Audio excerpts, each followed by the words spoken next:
Thank you so much. How is everybody today? Just about getting towards the end of the week, isn't it? Was it a good week for you? I hope they will never abandon camp meetings. And I hope they will not ever go just to a 2-day weekend camp meeting set. I love being in places where you get to know people and you develop the friendships and you feel strength and you feel support and you feel the Lord is working in our hearts. Let me tell a little story this morning. Can you all hear me okay?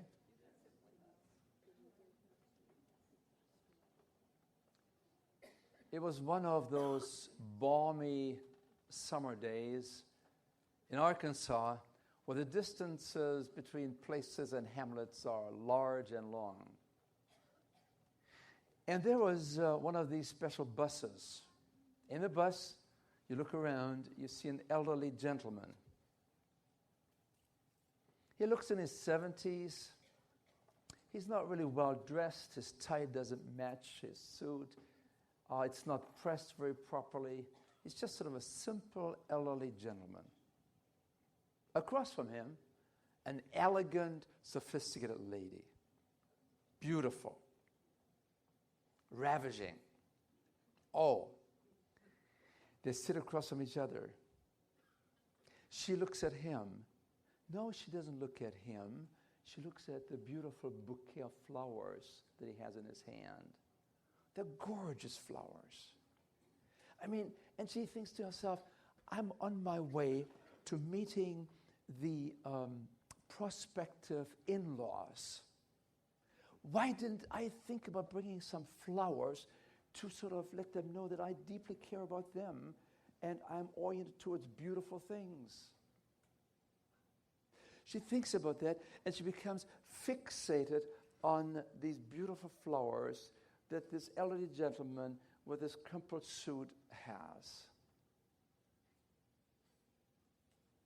And he notices not just her, but he notices that there's some kind of fixation on her mind, on her eyes, in that she seemingly stares not at him, at the flowers. The bus, after a while, comes to a stop. The elderly gentleman with the poorly matched tie and everything else gets out of his seat. He steps towards the elegant, sophisticated lady. He bows in front of her, and then he gives her the flowers, and he says, I know you love these flowers, don't you?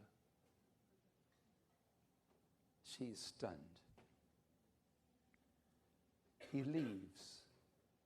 The door closes. The bus begins to move again. She looks back, and she sees the elderly gentleman opening the door. But before that, you have to understand, when he gave her the flowers, he said to her, I want you to have those. And I know that my wife will understand. Now, he leaves the bus. She looks back to the elderly gentleman outside, and she sees him entering the gate of a cemetery. To live is to give.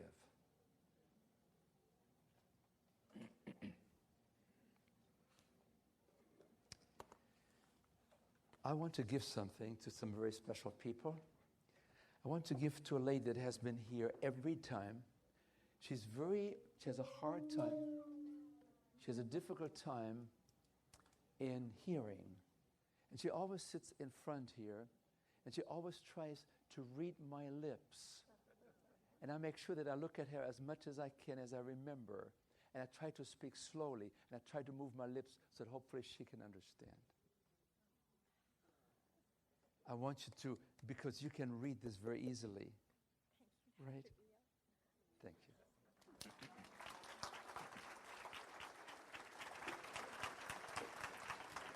Is there anybody here that has a birthday today? A birthday today? Anybody? You have a birthday today? One birthday, another one? One birthday? 2 birthdays? I beg your pardon? He's coming. He better come fast. Would you please come to the front? It's part of your exercise program.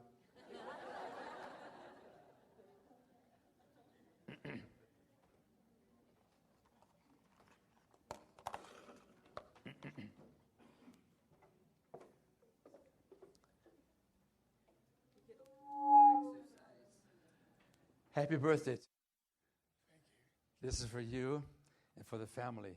It's a cookbook that will help you to live a healthy life. Blessings on you, and thank you for being here.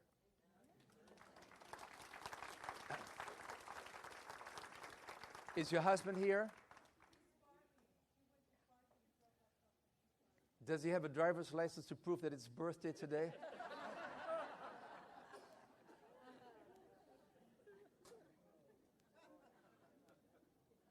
I'm giving this to you because I trust you. It's a gift of grace.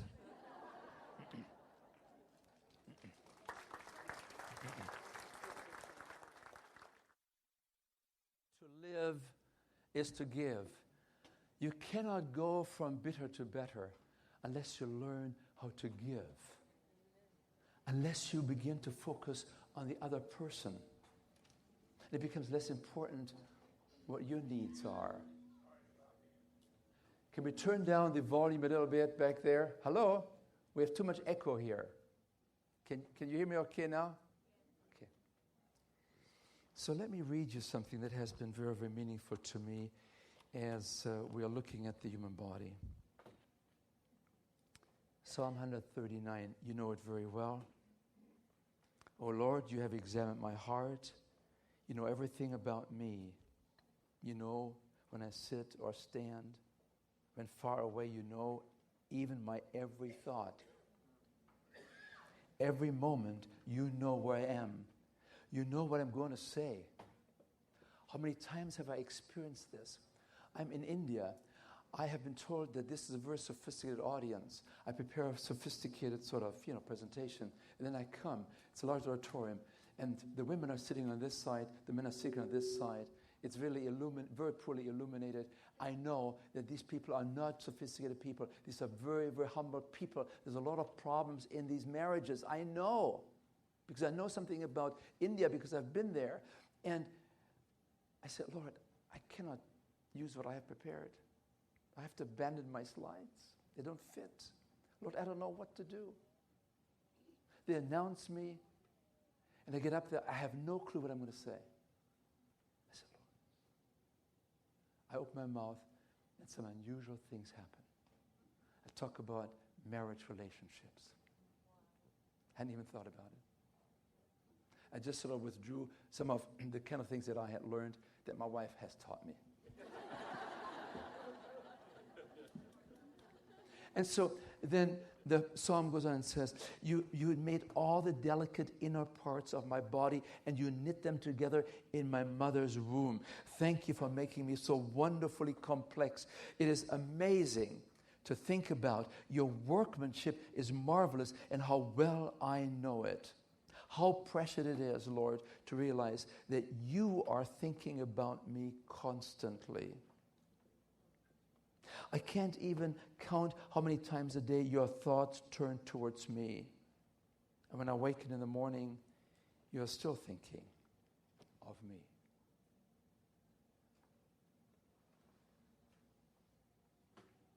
Several years ago,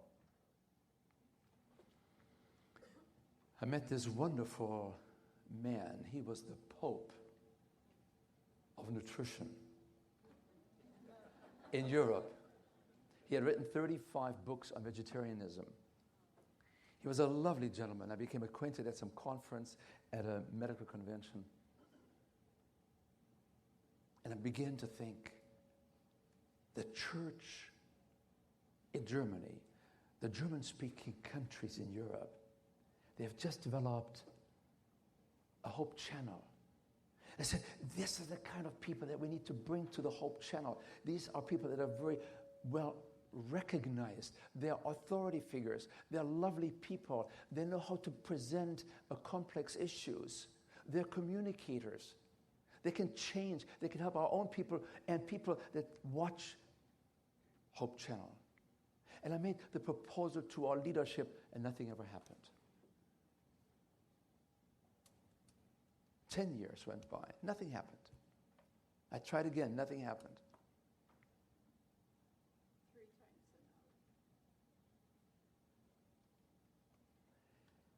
an hour. And then this man becomes one of my dearest friends. He's an authority figure. He's famous. I'm just a little Diehl. And he comes to me and he sees my book, Health Power, that I just gave to you. And he said, Hans, has that been translated? I said, yeah, into 35 languages. Into German? I said, no. I said, can I help you? I said, you mean you want to be my co-author? If you're my co-author, this book will actually have a lot more visibility and will have recognition because you are well known in the German-speaking areas of Europe. Would you really want to do this? He said, absolutely. Now, my German has become rusty over the years. Oh, I can read all of these things, but that's not an issue. But my sentence structures sounds more like an American sentence structure. And these German people will kind of roll their eyes. Now, he speaks German, but this is kind of a different sentence structure. So he said, I will help you. The book is coming out this fall in my mother tongue, right? So I'm excited. It's language number 36. In the meantime, the publishing house says, do these Adventists have publishing houses? I said, yes. We have one in Austria, we have one in Switzerland, we have one in Germany. And do you think they might be interested in collaborating with us so we can make this book available to the Adventist people? I said, yes. Our people need it. We all need it. And then I said to him, you know, just yesterday, I received one of these links, electronic links. I opened it up, and it was from Hope Channel USA. And they said, we're so happy to tell you that your program has just aired 60 minutes on how to reverse diabetes, and you're one of the speakers in that 1-hour segment. It has become a great success story. Already, they said. I mean, do you see the timing? So now I have something that is featuring sort of, you know, who I am, kind of. So, and I get the idea, I should send this to the publisher. And maybe they can send it to Hope Channel Germany. And maybe we can develop, at last, a series with Dr. Leitzman, my special friend, the Pope, remember? And so they make a proposal to Hope Channel Germany. And they say, you know, there's Dr. Leitzman here, there's Dr. Diehl here. You know, they have written many, many books.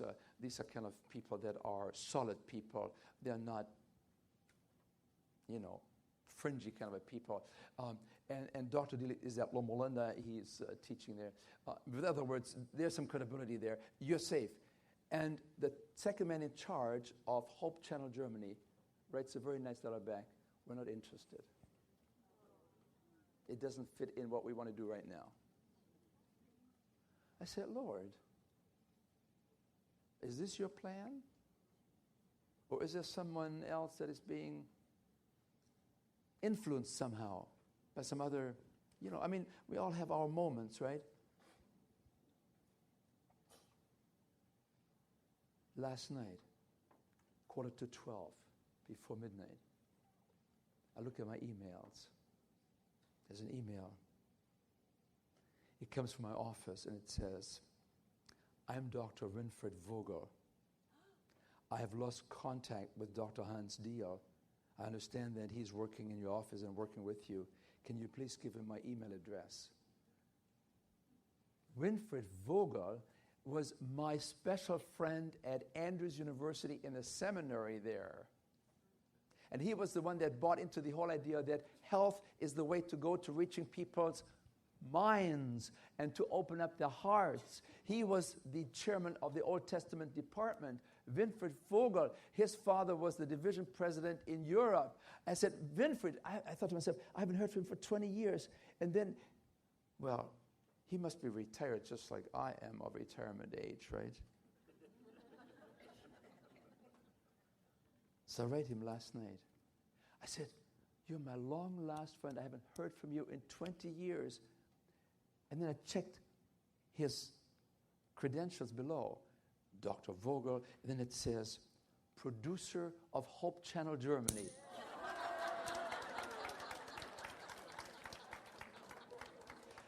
and he writes to me, Hans, I haven't been in touch with you for so long, but we need someone like you to come on German television, Hope Channel.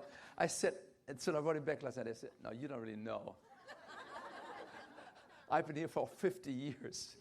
My German is not going to be very well received by the German people. But I have Dr.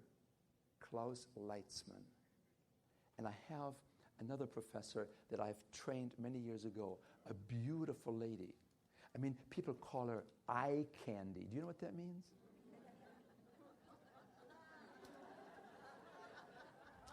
And Professor Leitzman is 85 years of age.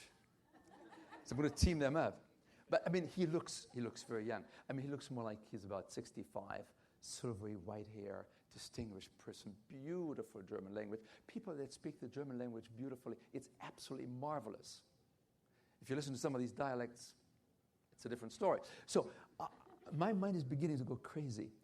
I finished my long, I've never written such a long email, at 1:30 last night. And I'm waiting today to hear from Dr. Winfried Vogel, producer at Hope Channel Germany, because God has his own timing and his own plan. Amen. It's about an illustration of what we just read. Life is so complex. Sometimes we don't even know what we're going to say. And somehow he is there. He is reliable, folks. If that's all we get out of these 10 lectures this week, he is reliable. You can trust him. He knows you. And he wants to be with you, but we have to open the door first. That's the spiritual insulin. Remember? That's the key that you hold in your hand, but you have to say, Lord, come in, open the door, because I know you are a gentleman and you don't push yourself.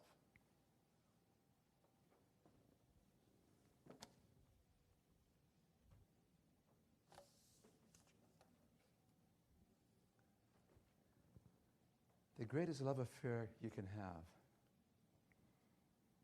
is with the Lord. And he's always steady. You let your spouse down. You have your moments that you feel, maybe I could have done it differently. You could have said it nicer, but you didn't. You were concerned about yourself. But the Lord, always steady, always there, never pushy, always always a smile on his face. I'm waiting for you. Lord, open our arms that we can embrace you. Open our minds that we can understand you even better than we do. Open our hearts that we feel your warmth. And strengthen our commitment to you, that we do what we have learned. Amen. This morning I want to talk to you about one of the most important things in life, and that is how to forgive. The story is told is told by Ernest Hemingway. He talks about a father-son relationship that ends up in acrimony. And father and son split. The son, the teenager, leaves the house. The father is distressed because he knows he has contributed to this fracas, to this breakup. And he becomes so distressed that he finally decides, I need to find my son Paco. But there are many Pacos in Madrid where the story plays. So how do I find my Paco? And so what he does, he goes to the newspaper and he puts an ad into the paper. It says, Paco, all is forgiven. I love you, your dad. It appears in the newspaper, and the next day, there are 193 Pacos looking for their father at the newspaper. Forgiveness. It's a reality. We all need to be forgiven. So I want to talk to you a little bit about forgiveness. We have talked this week mostly about lifestyle issues such as diet in particular and exercise a little bit and to become a nicer person. We talked about that. And I kind of alluded that we need to work on our relationships with our special people, with our spouses. I suggested to you a few times go to the marriage seminar in the afternoon because I'm learning too. And I'm already applying it by calling my wife, and I apply exactly what I have learned. It's good. It's good. It's working. So I'm looking forward to being home on Sunday afternoon. So we spent a lot of time in talking about atherosclerosis, which means hardening and narrowing of the arteries. We talked about this arterial rust that is building up within the major arteries and begins to deteriorate everything from the top of our body to the very bottom. Right? And we said perfect health depends on perfect circulation. Now, we know that atherosclerosis interferes with proper blood flow, leads to disease and death. And my question this morning is, what about hardening of our attitudes and emotions? How about hardening of the arteries? No. How about hardening of the emotions? How about hardening of the attitudes? I've talked to some of you folks after the meeting is over, and you come to me, and I know there's a lot of hardening of the emotions that have taken place in people that have been married for 20 and 30 and 40 and 50 years, and they don't get out of it. And they said, how can I change the rigidity of my spouse? I said, you can't. You can change your own. So I want to sort of address this morning the issue of emotions. Now, do you think that emotions have something to do with health and disease? Let me tell you a story. This is a classic story. Happened at Harvard University. A physician there had admitted a patient that came to him who had suffered from a gunshot. The gunshot had caused a hole in his stomach. And for some reason, this open wound festered. It didn't want to close. As you know, the body heals itself usually, but in this case, the wound festered and stayed open, and there's nothing that this physician could do. This is many, many years ago. And so he was a researcher. And so he was a curious kind of a man. That's what every physician should be anyway. And so he begins to think, oh, I can look into the inside of the stomach through this hole.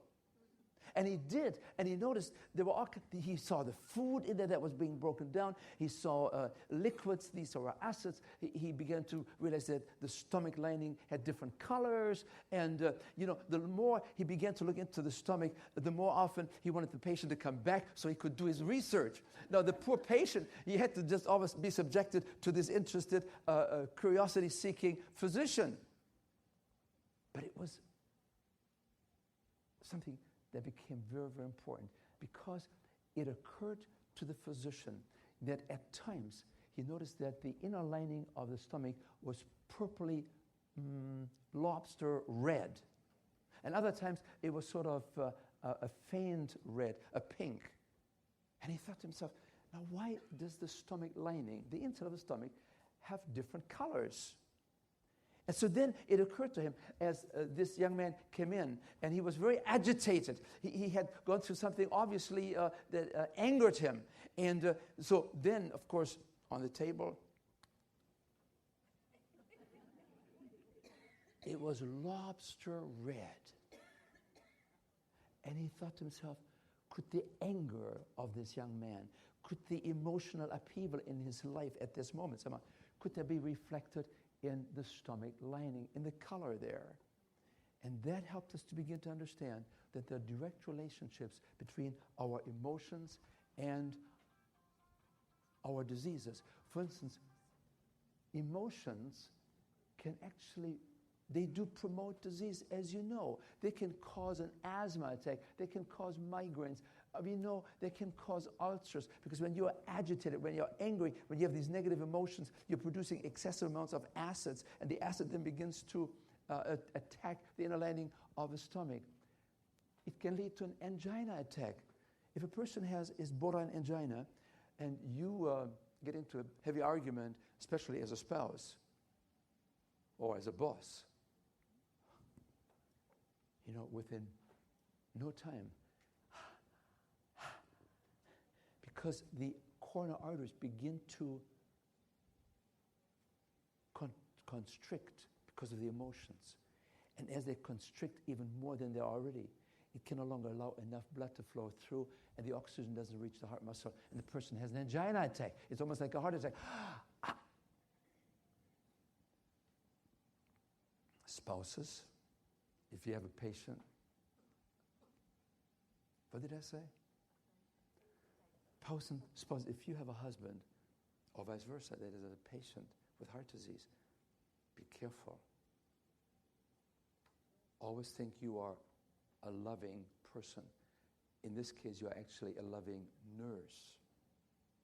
Don't aggravate, because it could push a person over the edge. Heart attacks. We also begin to understand now that there's some cancer-prone personalities and people. We, for instance, know that it is quite likely that people that have gone through some traumatic experience, like a divorce from a boss, a company where they love to work, and somehow they were cut off, or a divorce from a spouse. It's not so much the divorce from the work or the spouse, but how you relate to it. If you keep the bitterness inside of you, you probably have a higher likelihood of developing some kind of a cancer over the next 5 to 10 to 15 years, because you are weakening the immune system that provides you with fighting the disease that come into our system. But when you contrast these negative emotions with positive emotions like joy, and what else do we have? What are some of those 7? Do you remember in the New Testament it talks about this? Help me. Love. Patience. Peace. Long suffering, yes. Gentleness. It's all there. Positive emotions. Joyful emotions. I mean, just like what I experienced last night at midnight. I discovered my friend, and he wants to have us do something for German Hope Television that we have been dreaming about for 10 years. And my heart was doing joyful somersaults. Yeah! And I wanted to call Lily, but she was teaching, because I knew it was 9 o'clock there. She was just winding up. And I thought, I'm going to call her later. I said, no, I'll never let her sleep. Don't be so impulsive. But I was joyful. I said, I'm going to call her this morning. When she wakes up, I'm going to be the first one to call her. I did. I reached her. And so there are positive emotions that actually promote health. I mean, if you eat all the right foods, you have your sprouts, you drink your 10 glasses of water every day, you do everything right, you're legalistically following exactly, you're the ultra-healthy person, I'm disciplined, I do everything. You're shriveling up because you're lacking the most important ingredient. 1 Corinthians 13 is love. Love. Being other person oriented. Forgetting yourself and focus on the other person. Listen.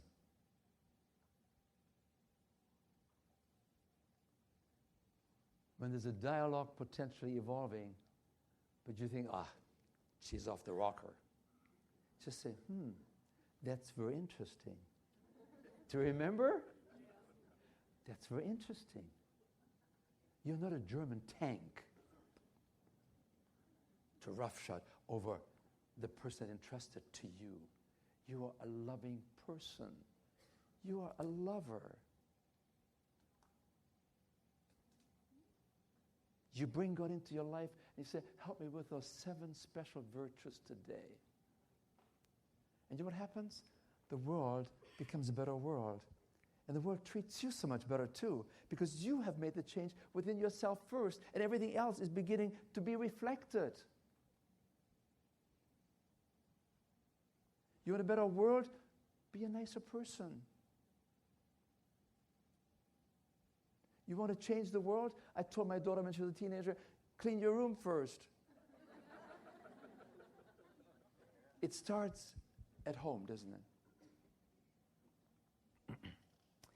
And so, this whole concept of life is largely a matter of problems and challenges and attitudes and all these kind of things. We go from crisis to crisis to crisis, and we can have now 2 options.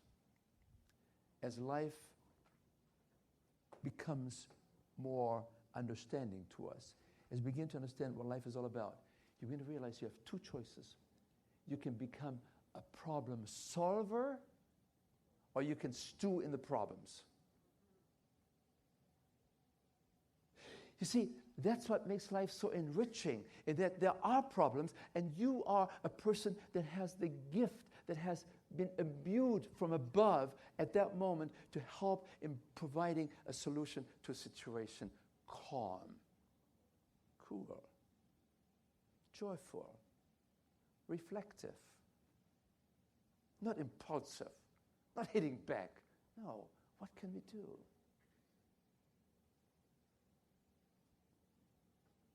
My wife said, I'd like to have some regular dates. I said, those to eat? No. She said, no. And so she said, why don't we put our calendars together and we do this on a weekly basis?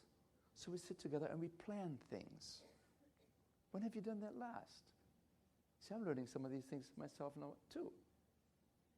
When did you really sit down with your spouse and say, hey, I'd like to go for a walk. It's beautiful today. And then after you've been married for 65 years, you reach out to her hand. Honey, it's so nice. We've been together 65 years.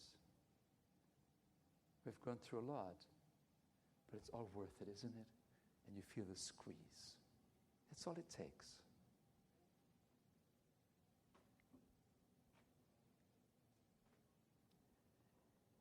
Now, it's this whole process of solving problems that really gives us the meaning in life. Through the often painful struggle of solving problems, we grow mentally, we grow emotionally, we grow spiritually, and we develop better, deeper insights. The people that have gone through the most, they become the best counselors to you because they understand.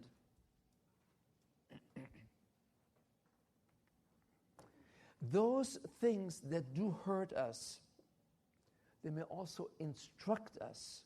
They can teach us. And therefore, here's my suggestion. Wise people, people that are fully alive, people like you and I, we bravely, courageously, cheerfully accept the problems and even the pain of the problems, and we try to work through these problems. And we come out better because in the process, you develop growth, insight, understanding, and life enrichment. This is what wise people do. They say, what can we do to solve this problem? What can we do to walk through it? Instead of saying, we're going to avoid it. And you give your spouse the silent treatment. You withdraw. Passive aggressiveness. You don't help anybody. And you're miserable. You withdraw to your room for the next 3 days. You become a deep freeze. We need to be incubators. And so in the process, no growth, poor habits, you don't learn anything new, you become bored with life because you just shut everything out that is challenging to you. There's stagnation. You might even drown your problems in alcohol and all kinds of things, or you move outside of the marriage. You're looking for something on the other side of the fence. A moment of folly. A moment of regret. So problem solving is something that we need to take a look at more closely. You see, when you have stress in your life and you begin to handle it appropriately, and you bring God into the picture to give you insight, when you handle stress in that fashion, instead of blaming others for your problems, that's what we usually do. Well, thank you. To give is to be able to speak. Okay, good. And so stress then forces growth. Stress causes insight. Stress causes understanding. Stress causes life enrichment. Otherwise, we would become and remain spineless worms. You know, like the caterpillar in the cocoon. If we didn't have to flex our muscles against the walls of difficulty and hardship in life, we would just stay there in the cocoon and never emerge as a beautiful butterfly.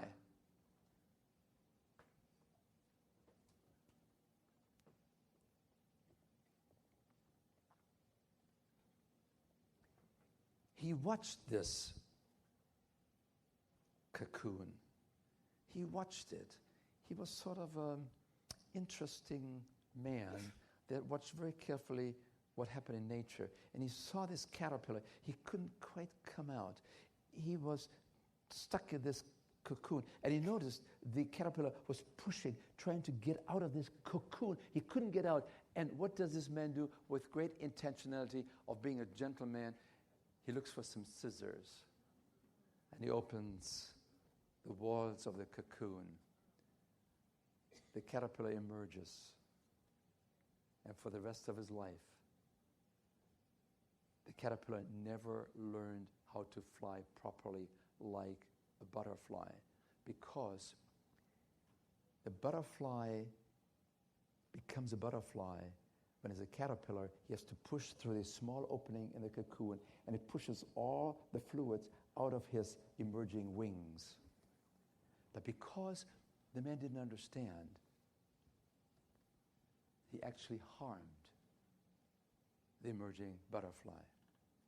Sometimes we too have to learn to allow others to do what they want to do. Sometimes, yes, sometimes we need to be there to be helpful, but sometimes you have to let a person do what they need to do so they understand.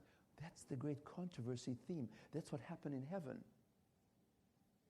I'll talk to you about that this afternoon at 4 o'clock. Sometimes we have to allow the seeds to grow and to show what they're really like, right? Not because you want to show off a person as being bad, but to allow a person to become what they think they need to become, even though it's not in your favor. But all at the same time, stand behind that person lovingly,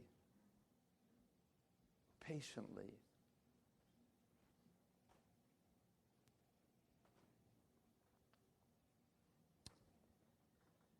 You see, I have come to learn somehow that it's not so important what happened to you in life. What's important in life is, how do you relate to it?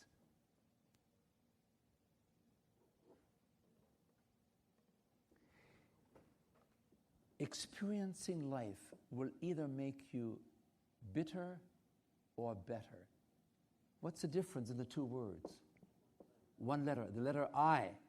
If your life centers only on you, on I, on your rights, on your ego, then the doors are wide open for resentment and for bitterness and for anger and for hatred and for fear and for guilt.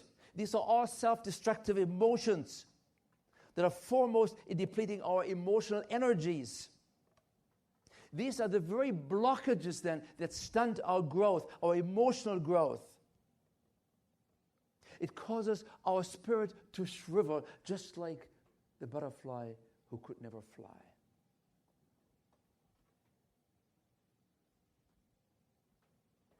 It's just one letter, I. Lucifer, he was at the top of the ladder, right next to Jesus. But he only thought about I. And what was good could have been always good. He wanted to make it better for himself, but it turned into bitterness because he wanted to have it his way. And so he took 1/3 of the angels with him because he didn't want to suffer alone. So life is making you either bitter or better. It depends on your attitudes. You can also call it spiritual atherosclerosis, a hardening of the spiritual arteries, a hardening and stiffening of your emotions, positive emotions, negative emotions.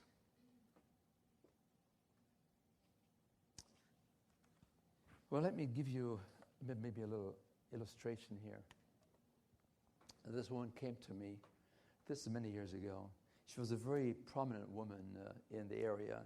Her husband was a famous celebrity in the community. And she came to my office and she said, no, she didn't say anything. She just screamed at me. She said, he did this to me. He did this to me. And she was part of it. I said, what happened? Why are you going to see me here? I don't know how to calm down your voice. I'm trying to work with overweight people. He said, yes, look at me. I'm here I want to lose weight. But this woman, she has destroyed my life.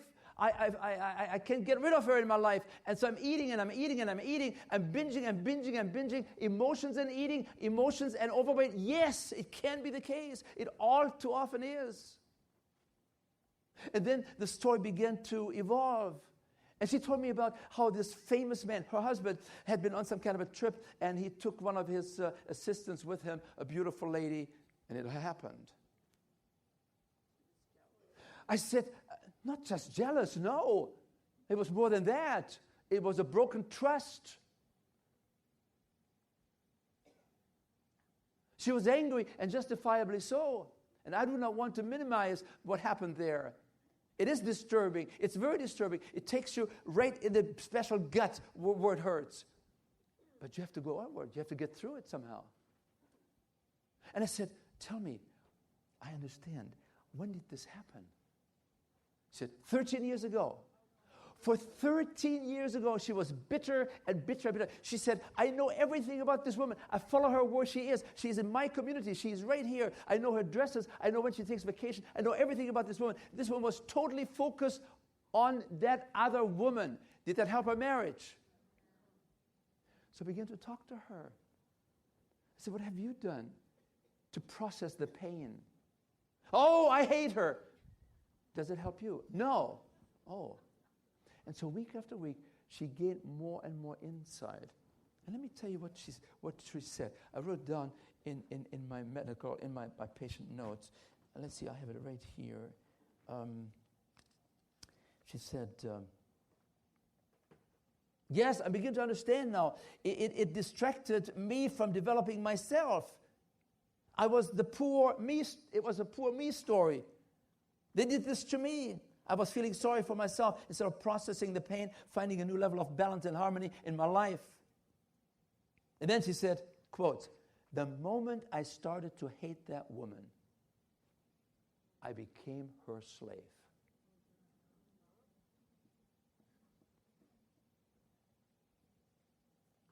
I couldn't enjoy my work anymore because she controlled my thoughts. I became fatigued. The work I once enjoyed became drudgery. Even vacations ceased to be a joyful experience for me.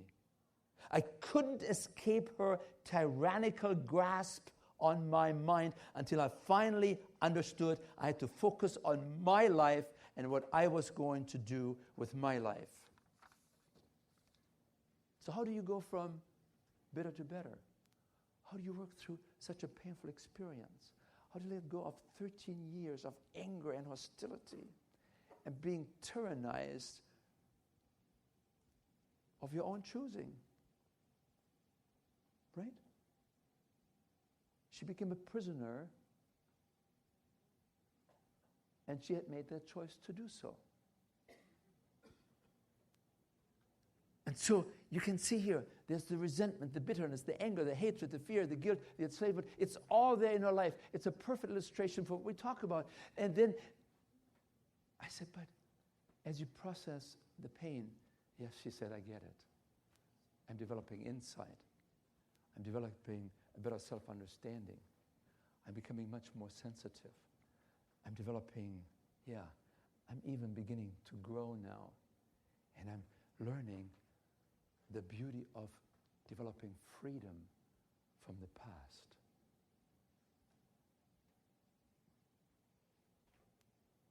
How do you go from bitter to better?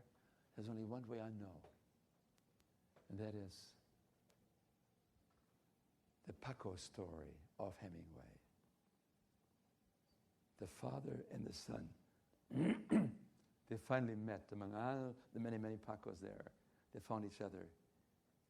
And the father said, son, all is forgiven. That's how you bring relationships together. That's how you at least give it a chance to enhance relationships.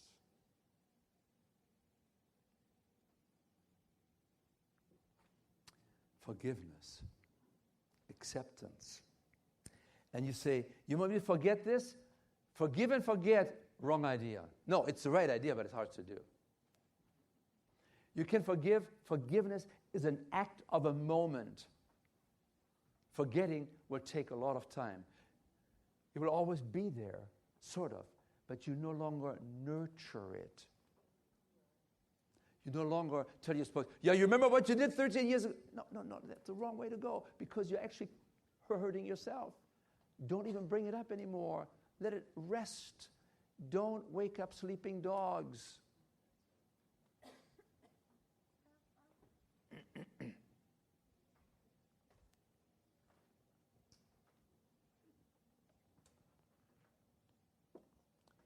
You see, it's only when we develop the maturity of making a decision. Forgiveness is not something that you do emotionally. Love is not something that's an emotional thing. Well, it's there also. Thank God it is there. But love is really something that is coming from deep inside. It's a decision that we make. It's an attitude of the mind that sees the beauty and what God has done, He has given. And because He has given, what else can I do but be a giver like He is showing me? To live is to give. And to give is to live. Let us leave behind the shrinking and the shriveling powers of negative emotions.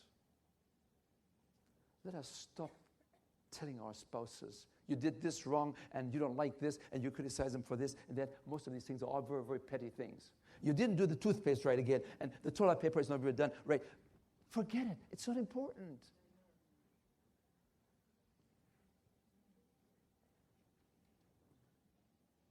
Okay, self-disclosure, okay? I'm at home. We have a shower that has a glass door. My wife is very, very fastidious. She's a very organized lady. She wants the glass door not to have mineralization building up on the glass. So she said, honey, I want you to dry the glass wall after you've done your shower. And here, my lover, is a squeegee every day. Remember? And she puts it on a hook right inside. I don't want to do it. So I find out that if I can install a water softener, just, where the water comes out, there's a small gadget you can insert there. And now it's soft water, and there's the minerals, the hard minerals have sort of been taken out, and the water can hit the glass wall, and everything is fine. Now that's what smart people do, right?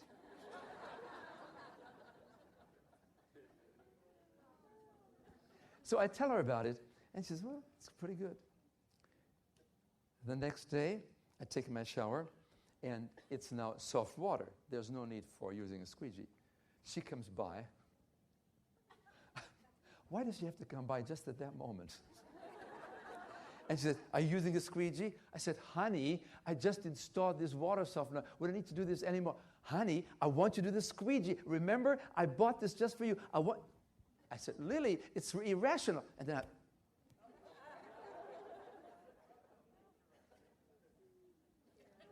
if that is that important to her, I let her win that battle. Not an issue. I'm taking the high road.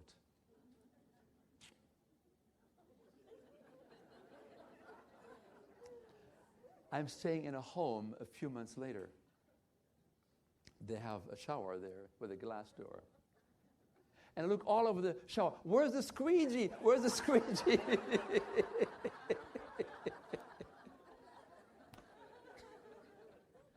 You see, it doesn't really matter, does it?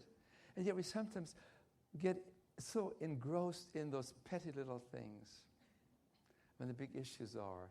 Be affirming. Yeah, it's a crazy idea, but it's okay. She's the most loving person that I know that I have in my life, and I'm thanking the Lord Yeah, I do.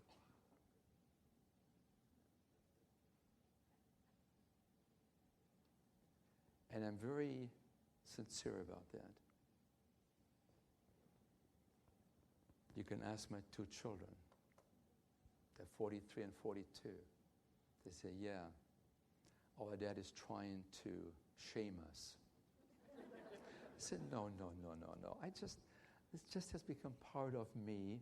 And maybe I can be a model to you kids as well, the good kids. Some of you know them. Very accomplished people, very loving people. So let me close our presentation this morning, where we focused on the importance, not just on physical atherosclerosis, but this morning we talked about spiritual atherosclerosis, hardening of the emotions, hardening of the attitudes. My wish for you today is that wherever you are, that you become more aware that you can soften the emotions that have become hardened with time. We can reverse these hardened emotions, just like we can reverse heart disease. We can. We can't really do it within our own strength, but we have one that is there, and He's always there, and He's even putting the words into your mouth of what to say if you're surrendered to Him. That's all that matters. There's only one thing we have to do every morning. Lord, I'm going to screw up today, but Lord, help me to surrender myself to You so the Spirit can fill the space that I'm making for You today. Isn't that what we all want? So let me close with a story.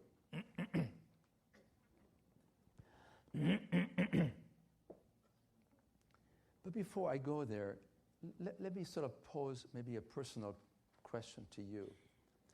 Are there some people in your life that you still resent? Are there people that have abused you? These people have died many years ago and you still hate them. You're still angry at these people. Your parents didn't raise you correctly. Your parents didn't put you on the pot at the right time. Do you know that my parents were not perfect either, but they did the best they knew? Is it time perhaps to write that letter to your estranged son or daughter?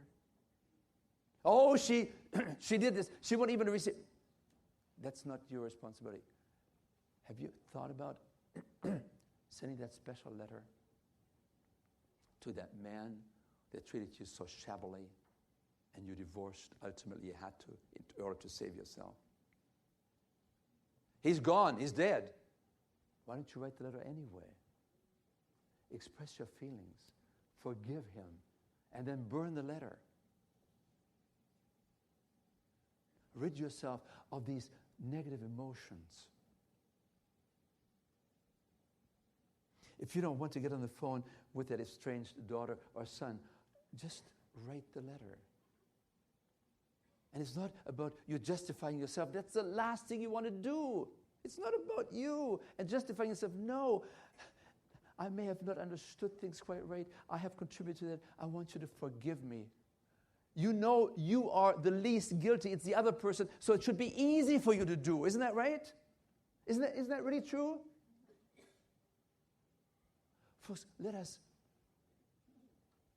break out of the tyrannical grasp that the enemy has on our minds, that we have to be right. No. Let us focus on him. The Christian religion is the only religion where the Creator God dies for his own creatures and then says, Father, forgive them. That's the model. That's what we want God to do in our lives, to become more like this. Here's the story. Oh, she resented that verdict of the judge. Lifetime in prison. Why could he live when her daughter had to be dead? Oh, she hated the judge who made that call, that judgment call. Lifetime in prison. And she had the picture of the murder of her daughter in her basement on the wall. It was like a bull's eye type thing. And she threw the darts every day with her anger and her deep hurt and the resentments were there. She threw the darts at this murderer every day. The only daughter she had, taken by this man. And then a Gideon comes to the home. You know the Gideons. And they brought a Bible. And he said, we have a very special prison ministry. And I know you have suffered a lot. But would you feel it right in your heart to take this Bible here and to sign it, Mrs. Hannah, your name. And I will give it to the murderer of your only daughter. Oh, no. I mean, she was a bit, how can you even ask this question? He took everything I had. You're asking me, impossible. I can't do it. Out. She was angry. She was resentful. She was grief-stricken. Understandable, isn't it? And then as he left, the Gideon turns around and says, Mrs. Hannah, I understand.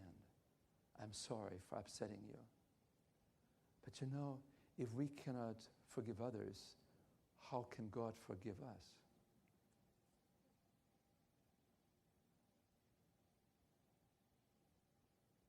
Feel free to give me a call when you think you're ready.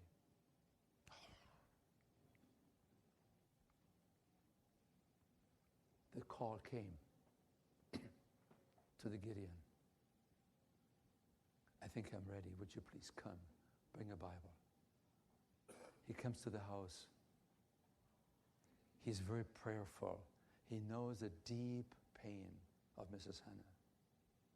And he says, Mrs. Hannah, I feel so honored to be here. How can I help you today? She said, did you bring the Bible? Yes. And then, with a quivering, unsteady hand, she writes, Mrs. Hannah loves you.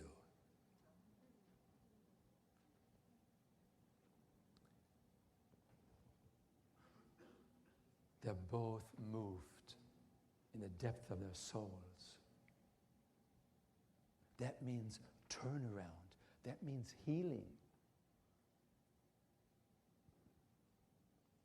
He takes the Bible, they have a prayer, he leaves the house, he takes the Bible to the prisoner, to the murderer, and he says, this is from a very special person. He opens up the Bible. He reads, Mrs. Hannah loves you. He breaks down. He sobs. He grew up as an orphan. No one had ever told him, I love you. It changed his life. He took the chaplaincy course. He became a chaplain to the prisoners. He became a new man, a changed man.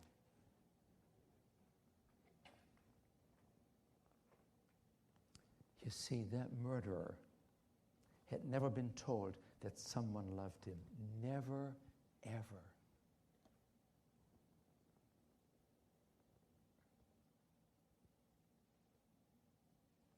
You see, once he got a glimpse of love, now he could share it with others. To live is to give.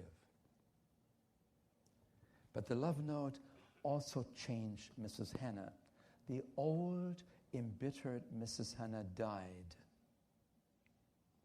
and a new Mrs. Hannah emerged and lived. Why? Because she discovered peace and freedom through forgiveness and acceptance. She began to realize that she was the prisoner. And by writing this love note and by coming to grips with her life, she developed freedom. Lord, we come to you. You're offering us freedom from guilt, from resentments, from the bitterness that oftentimes characterize our lives. We think of those that are intimately involved with us. And we pray that you will give us wisdom and you give us this warming love in our hearts. Warm our hearts in a strange way that only you can do. We want you to become the sun of righteousness to warm our hearts and to make us a people that can reach out to others and to be givers and lovers in Jesus' name.